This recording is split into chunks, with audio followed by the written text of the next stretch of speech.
Oremos. Amado Dios Padre, que por medio de nuestro Señor Jesucristo el día de Pentecostés derramaste con infinito amor la gracia de tu Santo Espíritu, que es fuente brotante de vida eterna. Hoy, al leer tu palabra, te pedimos humildemente, ven Espíritu Santo, guíanos y concédenos espíritu de discernimiento, sabiduría y revelación, para que podamos conocerte y vivir conforme a tu perfecta y amorosa voluntad. Amén.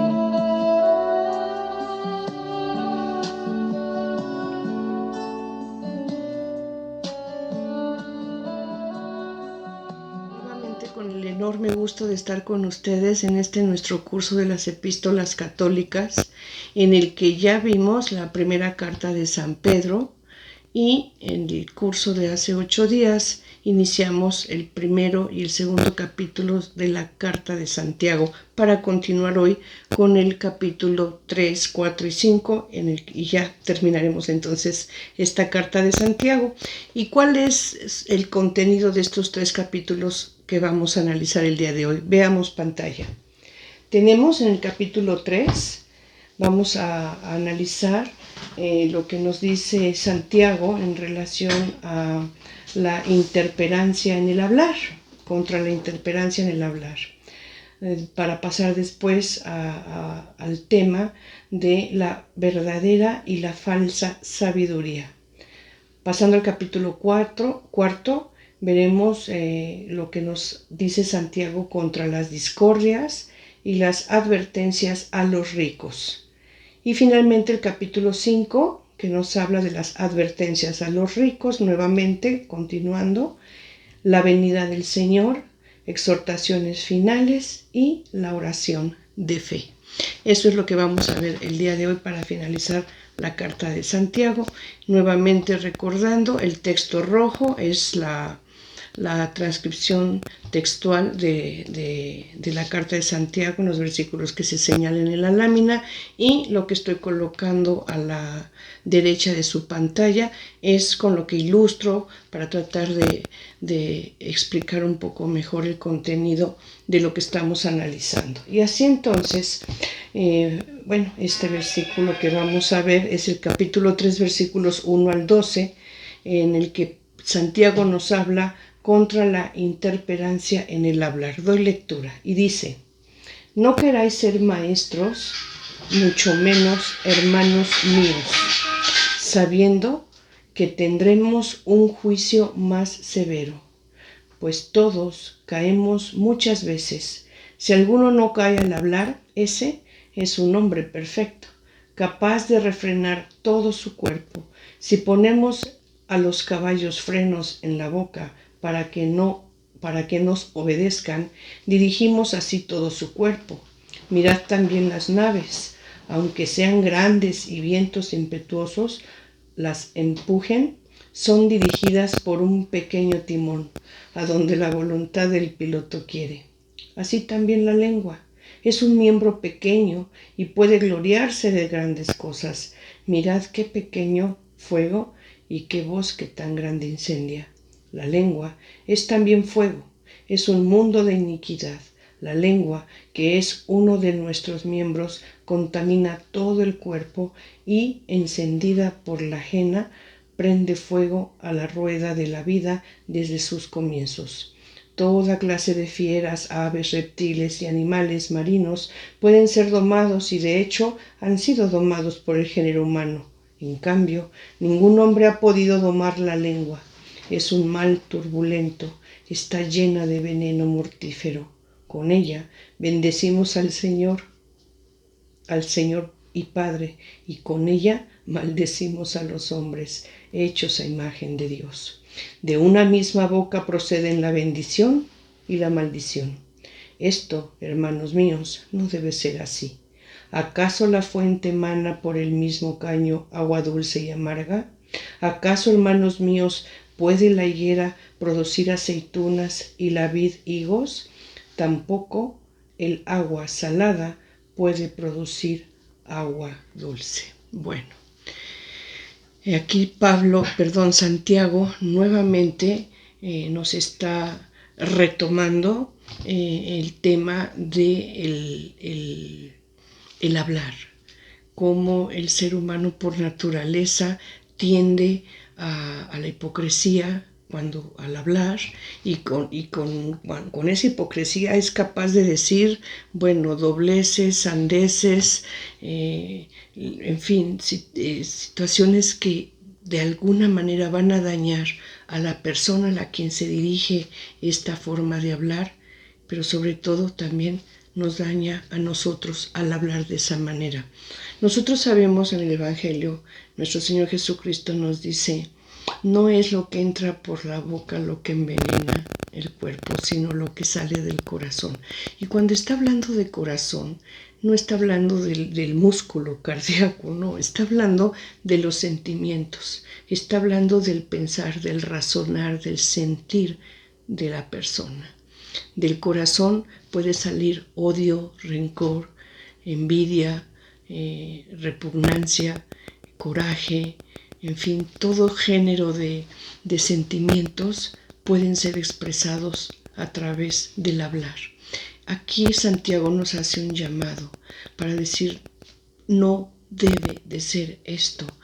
Nosotros debemos ser cuidadosos con la manera en la que hablamos. ¿Por qué? Porque en el hablar podemos cometer grandes injusticias, podemos dañar, podemos difamar y después, lo más triste a veces, podemos arrepentirnos de lo que hemos hablado, en injusticia, en mentira, en maldad, en fin. Sobre todo una situación, aquí nos dice Santiago que con la boca, al hablar, bendecimos y alabamos a Dios. Y con esa misma boca maldecimos y hablamos mal de nuestros semejantes.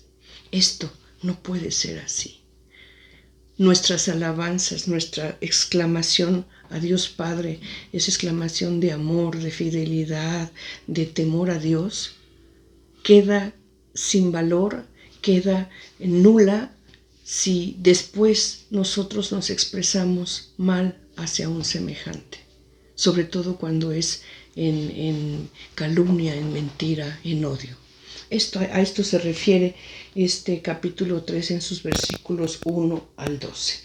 Entonces, aquí estamos viendo en pantalla la ilustración de esta parte de la carta de Santiago, donde vemos que la lengua la debemos usar para bendecir, no para maldecir, no para murmurar, no para contaminar, juzgar, destrozar al prójimo.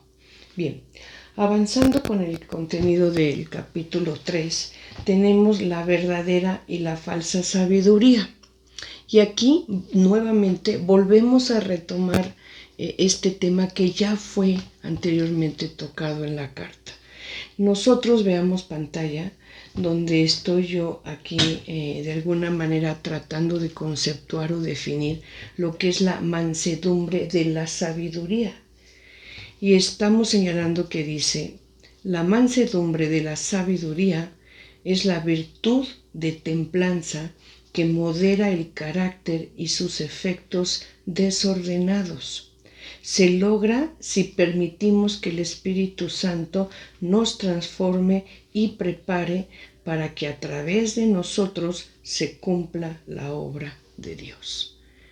Teniendo en cuenta entonces lo que es la mansedumbre de la sabiduría, ¿sí? Que es el saber ser templados en el carácter, no permitirnos explotar en un momento de ira, de enojo, de incomodidad, de una situación en la que no esperábamos los resultados que se dieron o no estamos cómodos con la situación, perdemos el piso y somos capaces de reaccionar de la manera más que uno mismo se llega a admirar o se llega a desconocer de la forma en la que uno es capaz de reaccionar ante situaciones que no nos resulten agradables. Entonces, saber controlar el carácter, saber ser templados, tener humildad ante todas esas situaciones que no nos resulten agradables y saber actuar con calma, con humildad, con prudencia,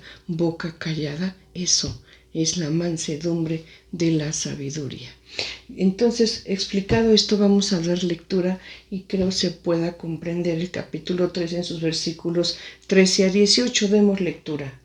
¿Quién hay entre vosotros, sabio o con experiencia, que muestre por su buena conducta las obras hechas con la mansedumbre de la sabiduría? Pero si tenéis en vuestro corazón amarga envidia y ambición, no os jactéis ni mintáis contra la verdad. Tal sabiduría no desciende de lo alto, sino que es terrena, natural, demoníaca. Pues donde hay envidia y ambición, allí hay desconcierto y toda clase de maldad. En cambio, la sabiduría que viene de lo alto es, en primer lugar, pura, además pacífica, indulgente, dócil, llena de misericordia y buenos frutos, imparcial, sin hipocresía, fruto de justicia, siembran en paz los que procuran la paz.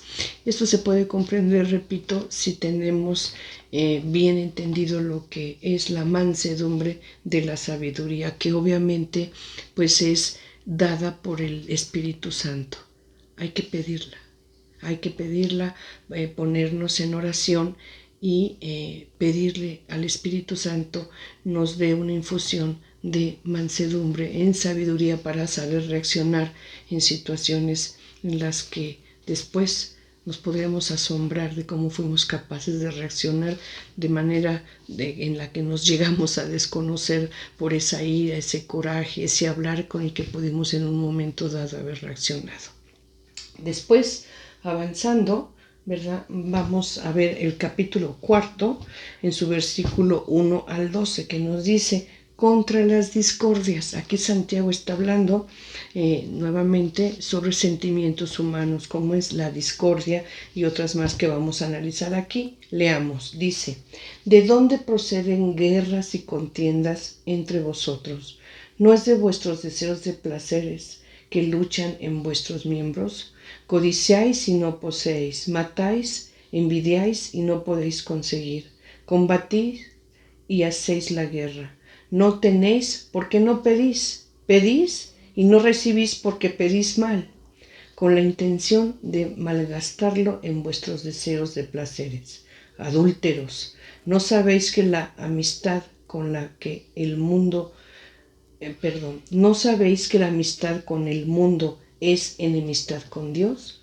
Cualquiera, pues, que desee ser amigo del mundo se constituye en enemigo de Dios.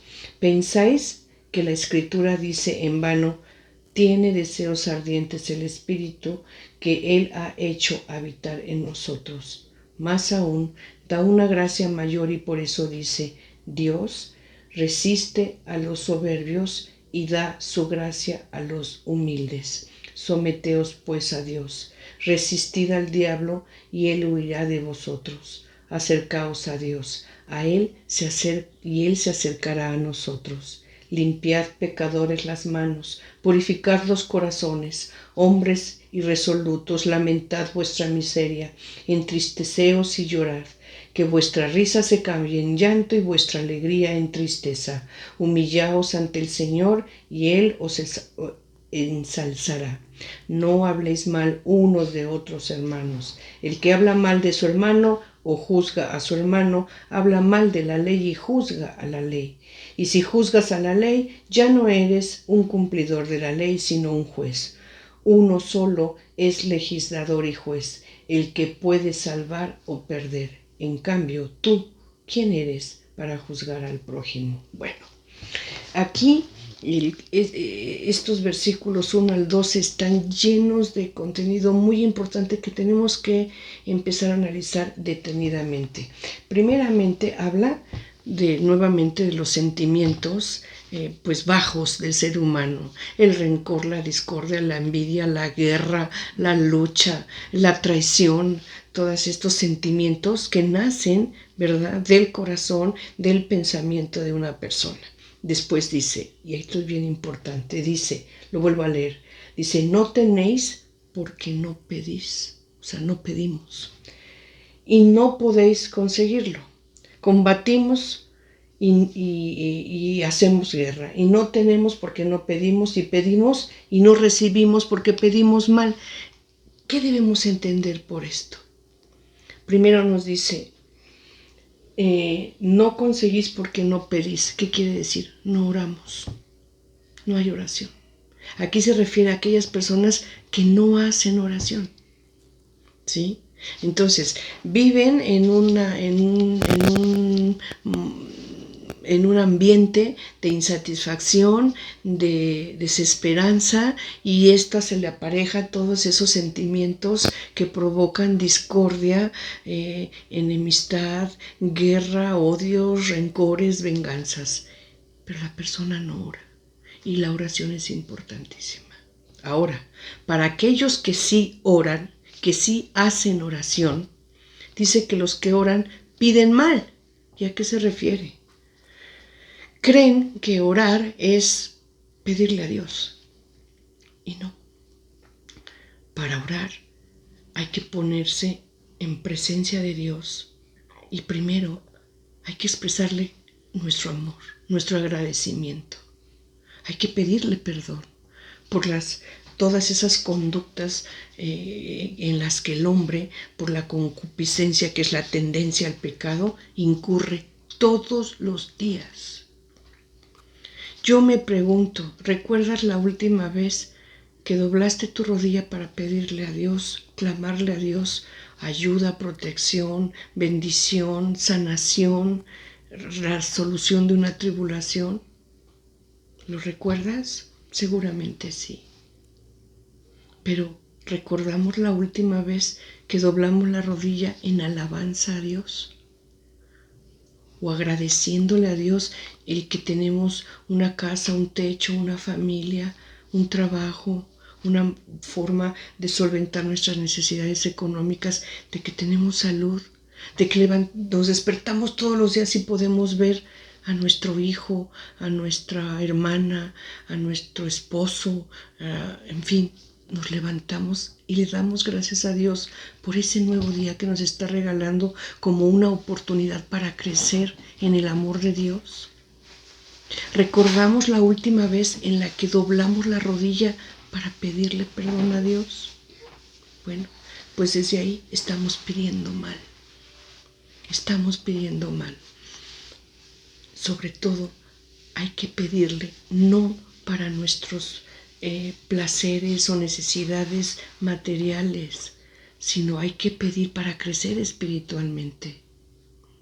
Cuando Jesús dice, lo que pidas, pídelo con fe, como si ya se hubiese realizado y yo lo realizaré, no se refiere a que pidamos con fe y de manera caprichosa le vamos a pedir dinero, comodidad, éxito, reconocimiento, y nos los va a dar. No, no es así. Cuando se refiere a eso, que pidamos con fe como si ya lo hubiéramos conseguido y Él nos los dará, se refiere a que pidamos aquello que nos pueda servir para nuestro crecimiento espiritual. A eso se refiere. Ahora, también se vale, y es cierto que vamos a pedir a rogarle a Dios en una situación de enfermedad, de tribulación, de necesidad, en el que deseemos alcanzar una meta que de verdad es buena para nuestro crecimiento espiritual. Bueno, pero hay que saberlo pedir. Yo no puedo pedirle a Dios que me sane cuando antes de pedirle esto y de orar, entrar en conversación con Él, tuve en mi corazón un sentimiento de discordia, de discusión, de riña con alguna persona. Recordemos a Timoteo, ¿verdad? Timoteo, que nos dice, voy a dar lectura, es la primera carta de Timoteo, en su capítulo 2, versículo 8, que lo tengo aquí a la mano para agilizar un poquito más la emisión de nuestro programa. Dice, primera de Timoteo, capítulo 2, versículo 8, Quiero pues que los hombres oren en todo lugar, elevando hacia el cielo unas manos piadosas, sin ira ni discusiones. Esto es importantísimo. Yo no puedo pedirle a Dios que me escuche cuando en mi corazón hay ira, hay discusión, hay guerra, hay discordia, hay odio, falta de perdón. Esto no va a ser una oración eficaz.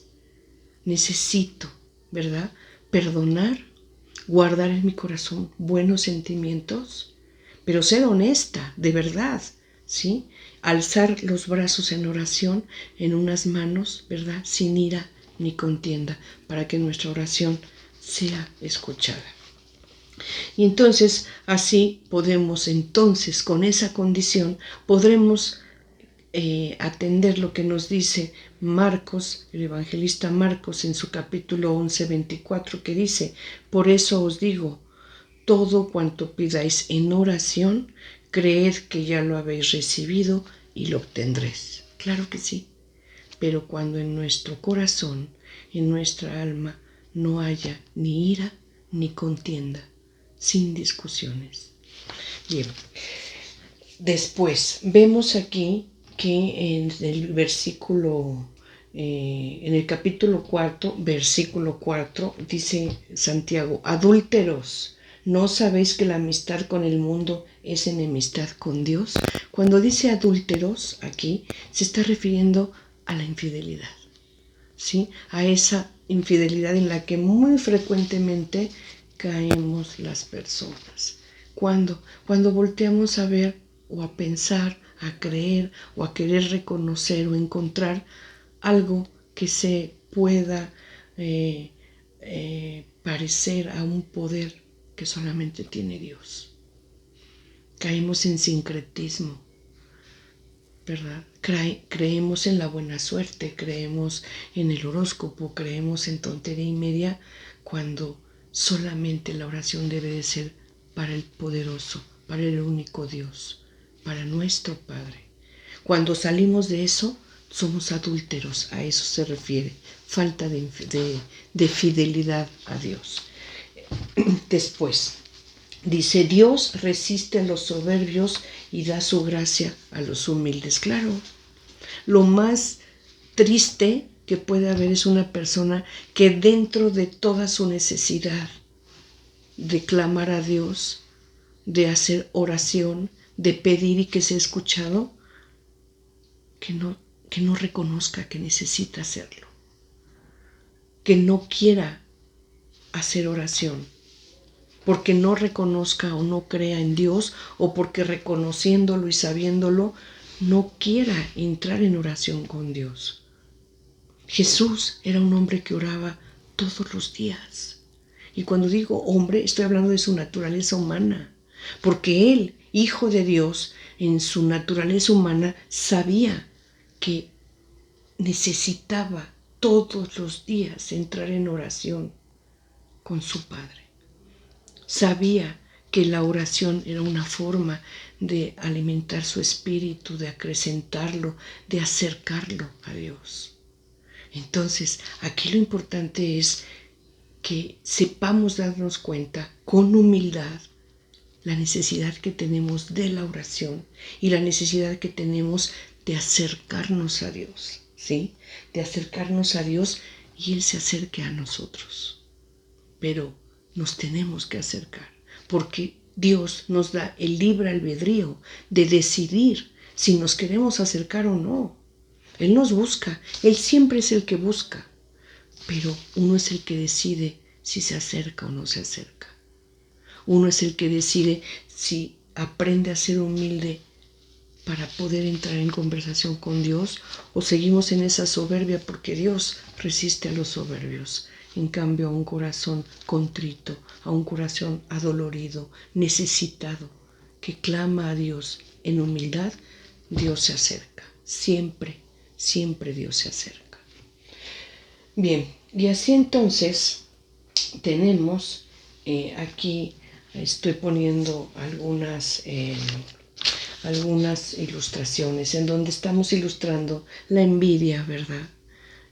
Siempre estoy viendo lo que tiene la otra persona y no volteo a ver lo que tengo yo, que pudiera ser igual o mejor si lo cuido, si lo trabajo, si lo prospero, pudiese ser igual. Siempre estamos buscando hacer con nuestra palabra o acciones, hacer tropezar al otro, entrando en guerras, malintencionados, con discusiones, con guerra, con pleitos, siempre murmurando, siempre juzgando al prójimo. Y todas estas conductas pues son aquellas que precisamente la carta de Santiago nos dice que no debemos tener.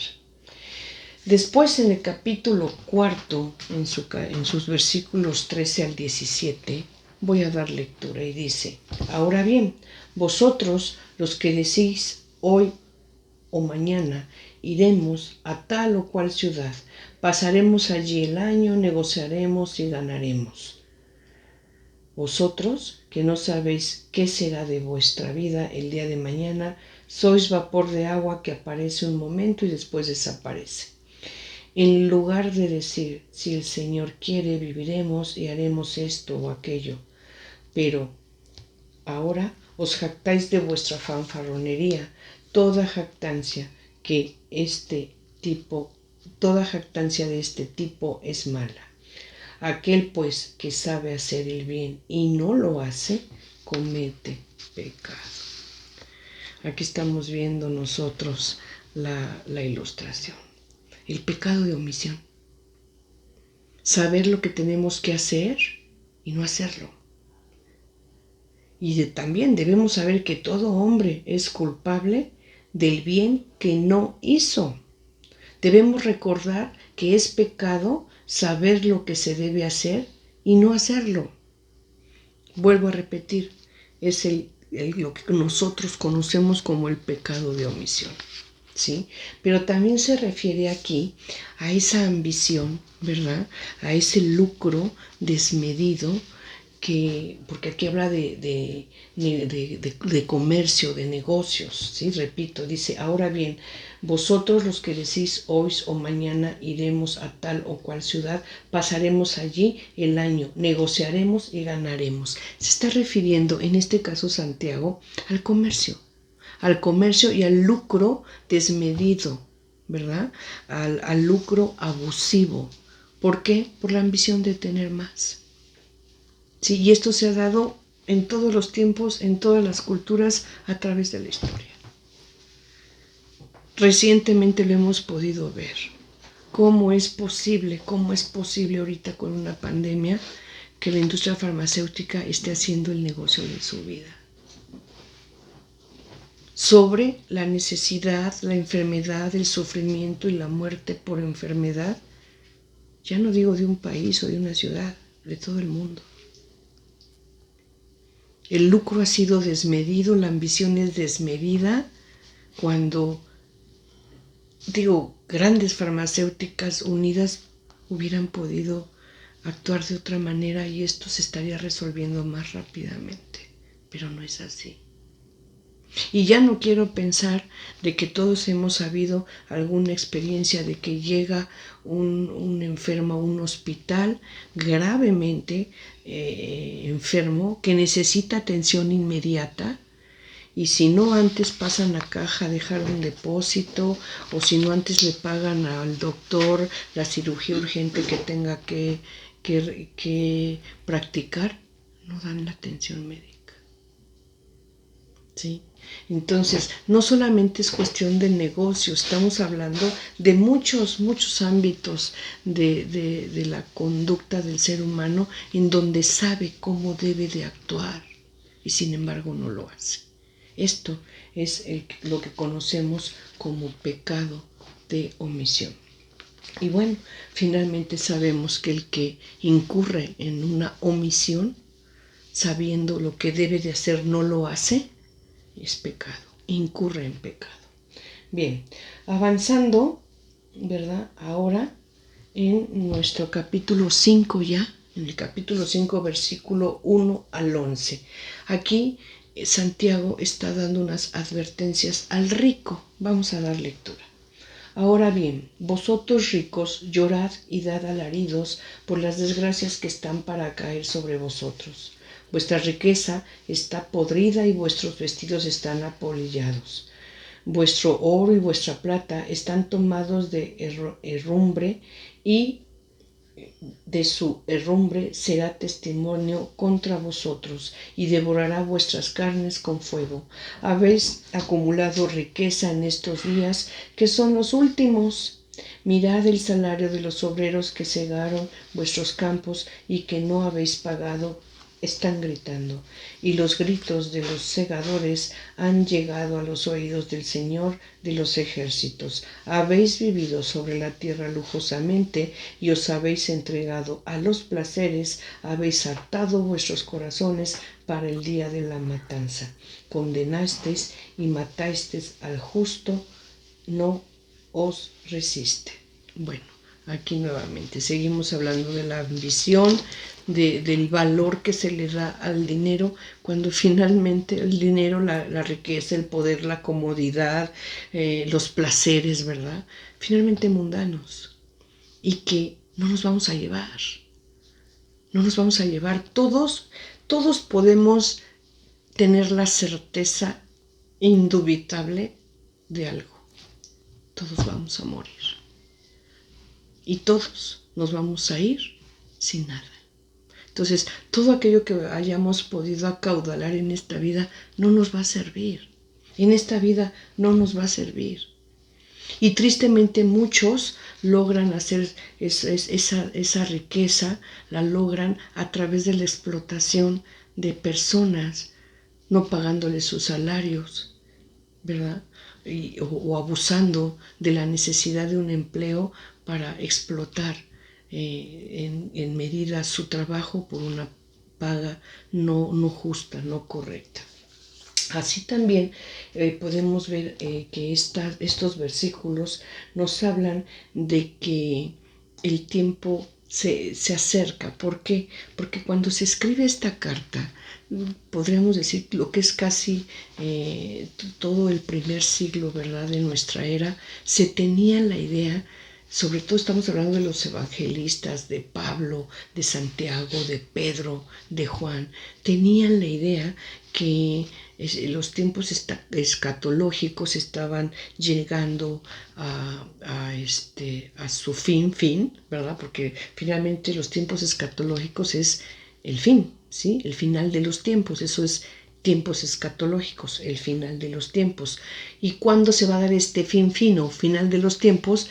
En la parusía. Estamos hablando de la segunda venida de nuestro Señor Jesucristo. Santiago, al igual que Pedro, Pablo, los evangelistas, tenían la idea de que era inminente la segunda venida de nuestro Señor Jesucristo. Entonces hace un llamado a todas estas personas que explotaban al trabajador, que abusaban con el deseo de amasar más y más riqueza en una ambición desmedida. Les decía que estaban condenados, porque eso no les iba a servir, ¿verdad?, para cuando llegara el momento de la segunda venida de nuestro Señor Jesucristo. Avancemos.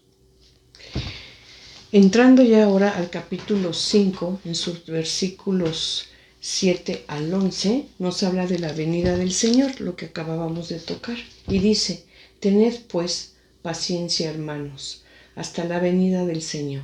Mirad, el labrador espera el fruto precioso de la tierra, aguardándolo con paciencia hasta recibir la lluvia temprana y tardía. Tened también vosotros paciencia, fortaleced vuestros corazones, porque la venida del Señor está cerca. No os quejáis, hermanos, unos de otros, para no ser juzgados. Mirad que el juez está ya a la puerta. Tomad, hermanos, como modelo el sufrimiento de la paciencia de los profetas que hablaron en nombre del Señor. Mirad cómo proclamamos felices a los que sufrieron con paciencia. Habéis oído la paciencia de Job y sabéis el final que el Señor le dio, porque el Señor es compasivo y misericordioso. Bueno, ya lo habíamos comentado. Santiago, al igual que otros evangelistas que estaban llevando la palabra de nuestro Señor Jesucristo hasta los confines de la tierra, tenían la idea de que los tiempos escatológicos estaban por concluir para que nuestro Señor Jesucristo en la parucía regresara.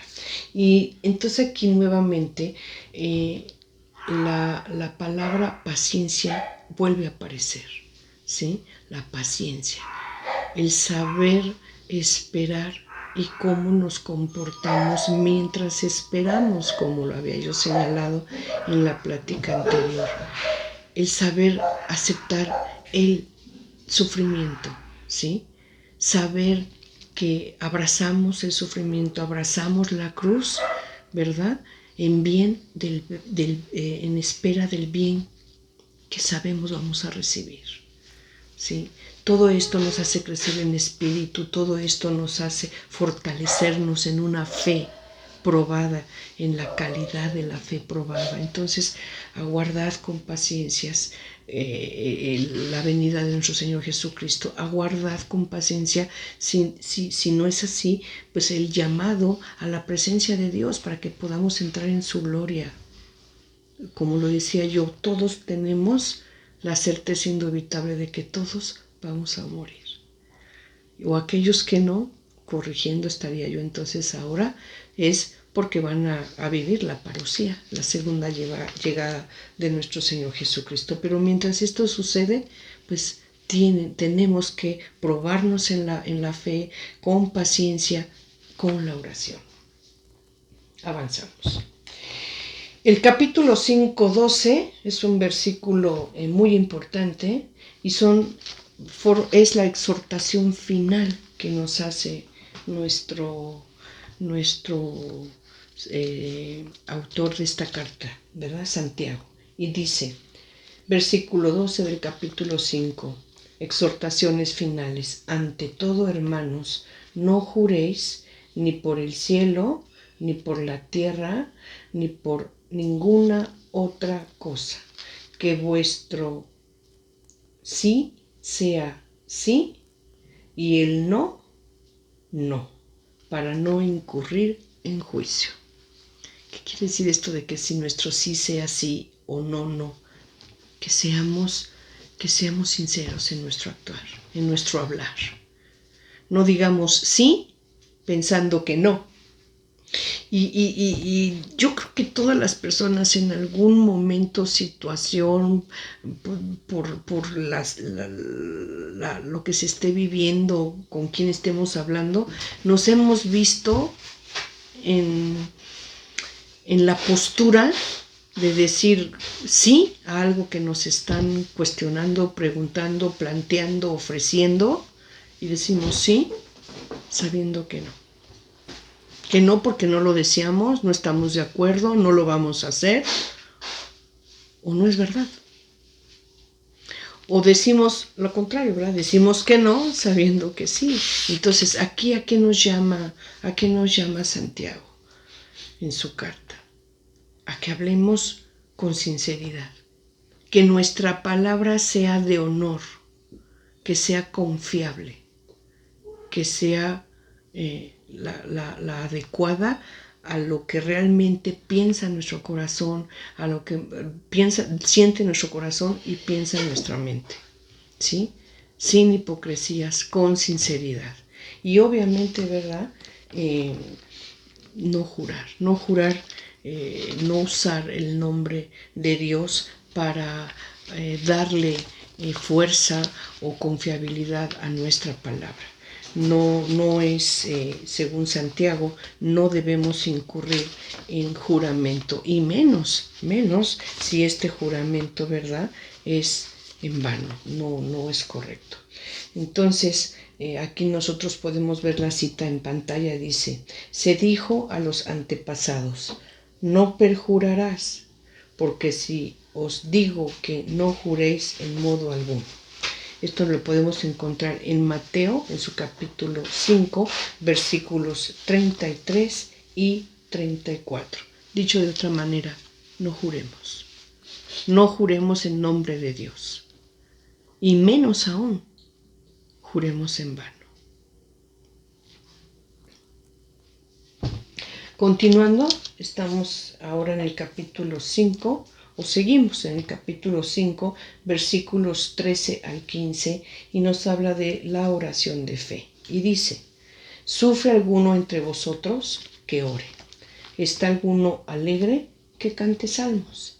¿Está enfermo alguno entre vosotros? Llame a los presbíteros de la iglesia, que oren sobre él y le unjan con óleo en el nombre del Señor. Y la oración de la fe salvará al enfermo, y el Señor hará que se levante.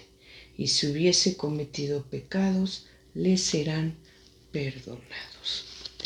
Estos versículos 13 y 15 del capítulo 5 tienen un mensaje y una profundidad enorme y muy importante. Se está refiriendo a la unción de los enfermos. Lo que antes tenía otro nombre diferente, ahora se le conoce como la unción de los enfermos, ¿no? Y también las personas lo tienen así como que no es algo a lo que quisieran recurrir, o no es algo que quisieran que alguno de sus familiares se les diera la unción de los enfermos, cuando saben que es un sacramento. Es el sacramento de la iglesia, y no es exactamente porque se vaya a morir la persona. Puede suceder, ¿sí? Pero la unción de los enfermos es un sacramento en la que se unge al enfermo con aceite, se ora por él. ¿Para qué? Esperando que sane, pero sobre todo que sane su espíritu, su conciencia, su corazón, que descanse. Y también esperando, si Dios lo quiere así, que sane su cuerpo, que sane de la enfermedad.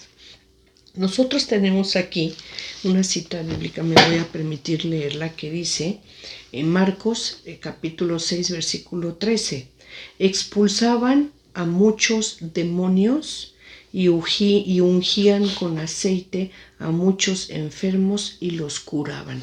¿En qué momento se dice esto en el Evangelio de Marcos? Bueno, en alguna ocasión, cuando vimos los milagros de Jesús en uno de los cursos que tuve la oportunidad de tener con ustedes, se habló de que Jesús envió a sus apóstoles obviamente a proclamar el reino de Dios, y les dio poder, les dio autorización para sanar enfermos. ¿Y qué es lo que hacían? Los ungían, oraban por ellos. Lo vuelvo a leer, ¿sí? Expulsaban a muchos demonios y ungían con aceite a muchos enfermos y los curaban. Esta es la base evangélica del sacramento de la unción de los enfermos, y que Santiago en su carta la vuelve a exponer, la importancia de la unción de los enfermos. Ahora, tampoco se trata de que recurramos a la unción de los enfermos porque tengo gripa, no, ¿sí?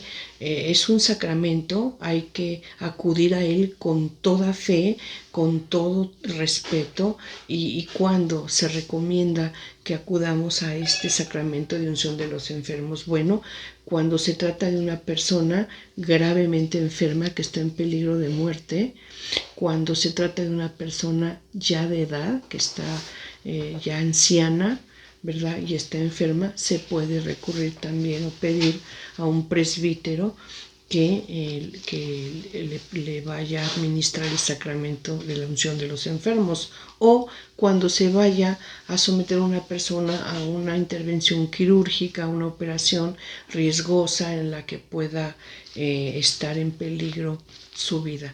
Se recomienda que en estas tres situaciones se puede acudir a la unción de los enfermos, que es muy importante. Ahora, aquí quiero abrir un paréntesis para hablar un poquito nada más de lo que es la oración de sanación en la fe carismática, ¿sí?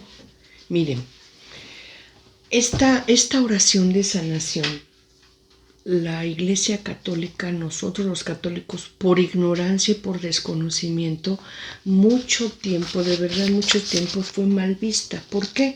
Porque los hermanos separados la practicaban o la practican, ¿sí? Sobre todo los pentecostales o en las celebraciones de fiestas de Pentecostés se llevaba a cabo mucho estas oraciones de fe carismática, ¿verdad? Y los veían mal, ¿no? Nosotros los católicos los veíamos mal. ¿Por qué? Porque hacían oración, tal vez hacían cantos y imponían las manos sobre enfermos pidiendo sanación. Nosotros los veíamos mal. ¿Qué pasó? Bueno, el Concilio Vaticano II, nosotros sabemos que concluyó en el año de 1967. Ahora bien, el 14 de septiembre, voy a leer para dar la nota correcta sin error. El 14 de septiembre del año 2000, la doctrina de la consagración de la fe, en el documento signado con el número 5, señaló el valor e importancia espiritual de la oración de sanación. ¿Qué quiere decir esto? Que nos recomendó, obviamente, primero se autoriza, es correcto y se recomienda que se practique esta oración de sanación dentro de lo que es la renovación carismática, la fe carismática, en donde se reúne la iglesia y se impone las manos sobre los enfermos pidiendo sanación. Pero por favor, sin caer en exageraciones, sin caer en exhibiciones o en conductas que lo único que hacen es llamar la atención y perderse de lo que es realmente un momento de alabanza, de oración, de ese clamar a Dios por la sanación. Pero además, tengamos en cuenta que en esto estamos practicando la oración de intercesión, que es muy importante también. Entonces, aprendamos, practiquemos lo que es, ¿verdad?, esta oración de sanación, imponiendo las manos sobre nuestros enfermos con humildad, con sencillez, con oración del corazón, y nos va a ser escuchada si es para obra que espere nuestro Señor Jesucristo, Dios Padre, Espíritu Santo, en la persona por la que estamos pidiendo sanación. Luego, tenemos aquí, ¿verdad? Ya por último, con esto estaríamos terminando, ¿verdad? El capítulo 5 en su versículo 16 y 20, lo que es la oración de fe. Y dice: confesaos pues mutuamente vuestros pecados y orad los unos por los otros para que seáis curados. La oración ferviente del justo tiene mucho poder. Elías era un hombre de igual condición que nosotros. Oró insistentemente para que no lloviese, y no llovió sobre la tierra durante 3 años y 6 meses. Después oró de nuevo y el cielo dio lluvia y la tierra produjo su fruto. Hermanos míos, si alguno de vosotros se desvía de la verdad y otro le convierte, sepa que el que convierte a un pecador de su camino desviado salvará a su alma de la muerte y cubrirá multitud de pecados. Con esto termina la carta, pero bueno, está cerrando de una manera grandiosa con estos versículos 16 al 20, que son enormes, y los vamos a explicar. Primero, dice: confesaos mutuamente nuestros pecados y orad los unos por los otros. Miren, nuestra Iglesia Católica ha sido muy criticada por la cuestión de que practicamos el sacramento de la reconciliación, que anteriormente se llamaba la confesión, pero bueno, ahora es reconciliación. ¿Y cuál es la base bíblica de este sacramento de la reconciliación. Pues sí, sí la hay, ¿sí? Lo que los hermanos separados no quieren ver o no quieren aceptar. Voy a dar lectura. Proverbios capítulo 28, versículo 13. El que oculta sus delitos no prospera. El que los confiesa y cambia obtendrá compasión. Levítico 5:5. El que es culpable en uno de estos casos confesará aquello en que ha pecado. Aquí hay dos citas bíblicas en las que nosotros, la Iglesia Católica, podemos encontrar, ¿verdad?, la base para practicar con fe, con esperanza, con seriedad, con responsabilidad, con un corazón contrito, acudir al sacramento de la reconciliación. ¿Sí? Es muy, muy importante. Ahora bien, después nos dice Santiago, la oración ferviente del justo tiene mucho poder. Bueno, nosotros cuando sabemos lo que este término justo significa, ¿verdad? En la carta de Romanos nos explica lo que es un justo, pero si nosotros vemos el contexto de esta cita, nosotros vamos a ver que está hablando aquí de Elías, y dice, Elías era un hombre que justo, obviamente, un hombre justo, que oró para que no lloviera, y después oró para que lloviera, y Dios lo escuchó. ¿Por qué? Porque Elías era un hombre justo. Moisés oró, ¿verdad?, pidiéndole a Dios perdonara la falta de fidelidad, la desobediencia en la que había incurrido el pueblo de la elección cuando estaba vagando por el desierto, ¿verdad? Que se quejaban, que tenían hambre y que querían comer carne y todo esto, o que cuando adoraron el becerro, en fin, en varias ocasiones nosotros sabemos que Moisés oró a Dios pidiendo perdón por el pueblo del que él era guía, él era líder, cuando veía su infidelidad, y fue escuchado. ¿Por qué? Porque fue justo. Y aquí voy a decir algo muy importante, muy importante. Los santos son justos. Entonces, cuando nosotros recurrimos, ¿verdad?, a un santo para pedirle que interceda por nuestras causas, que interceda por nuestras intenciones, por nuestras necesidades, este santo, llámese Francisco de Asís, llámese Santa Rita de Casia, llámese San Antonio, en fin, los santos que nosotros conocemos, ¿verdad?, son justos. Entonces, cuando recurrimos a ellos pidiendo que interceda por nosotros, sabemos que la oración de ellos tiene mucho poder. De ahí lo conveniente también, ¿verdad?, que puede ser pedir que oren por nosotros, que intercedan por nosotros. Eso es importantísimo y valiosísimo. El que oren por nosotros, el que intercedan por nosotros, bueno, yo digo, la oración importantísima, ¿verdad?, sería el rezo del Santo Rosario, en donde estamos acudiendo, ¿verdad?, a nuestra Santísima y amadísima Virgen Madre María para que interceda por nosotros, porque ella fue justa, sin pecado, inmaculada. Entonces, el que ella interceda por nosotros, que ore por nosotros, tiene un poder enorme, ¿sí?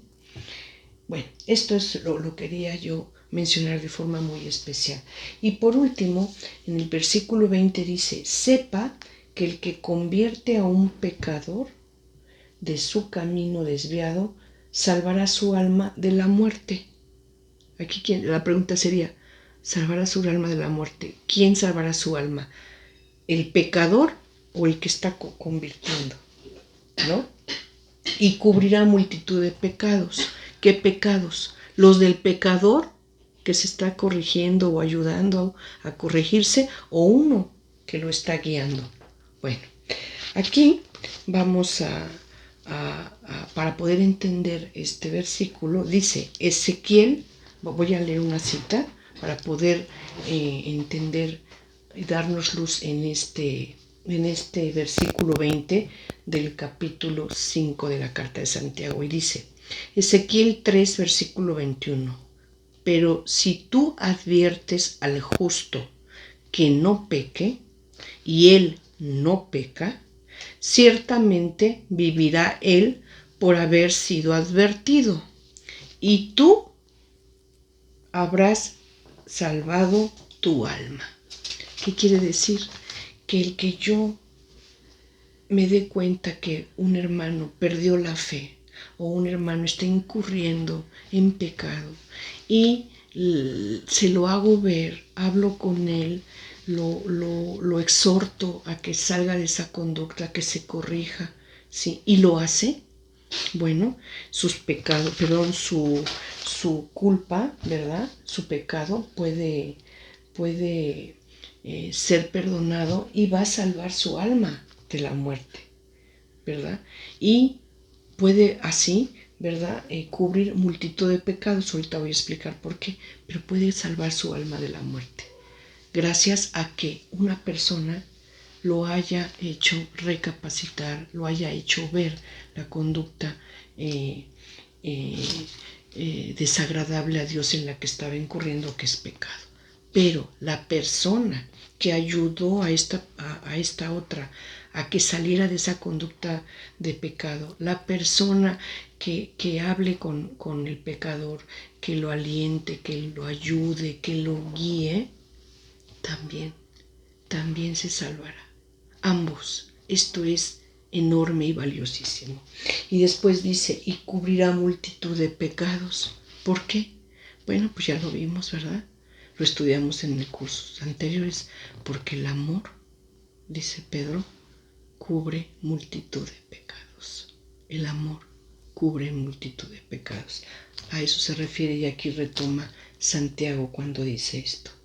Y pues con esto, ¿verdad? Estamos terminando nuestra carta de Santiago, carta católica, la segunda de las que hemos estudiado, y espero nos podamos ver en nuestro siguiente capítulo 6, en el que vamos a estudiar la primera carta de Juan, la más larga, ¿sí?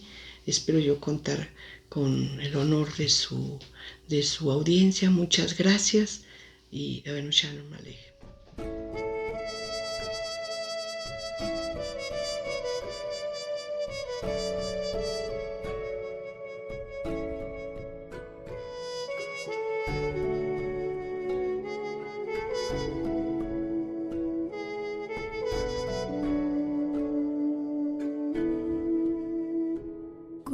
Confesaos vuestras ofensas unos a otros, y orad unos por otros para que seáis sanados.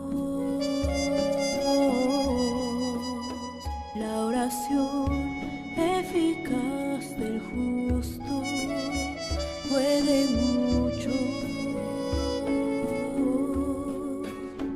La oración eficaz del justo puede mucho.